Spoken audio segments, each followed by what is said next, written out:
In this example, we're going to solve 66 plus 2. Starting at the far right, add the digits together in each individual column. The furthest right column is 6 and 2 right here.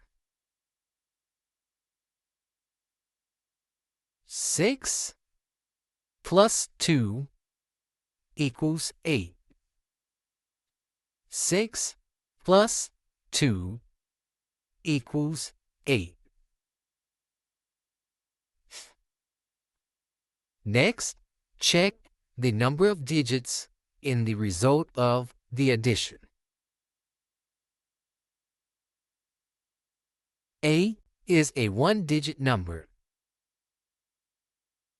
8 is a one-digit number. So, place the result in the sum section of the column. Since 8 is a one-digit number, we are going to place it in the sum section of the column, right here.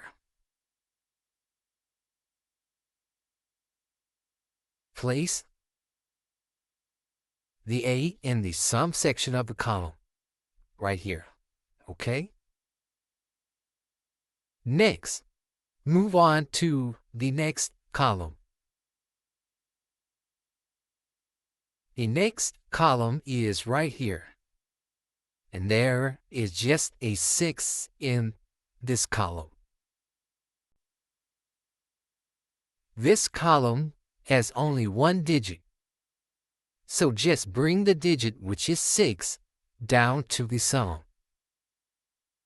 As you can see here, 6 is the only digit in the column, so we are just going to simply bring it down to the sum portion of the column. There are no more columns. This problem is complete. As you can see here, there are no more columns to be added. So now this problem is complete. 66 plus 2 equals 68.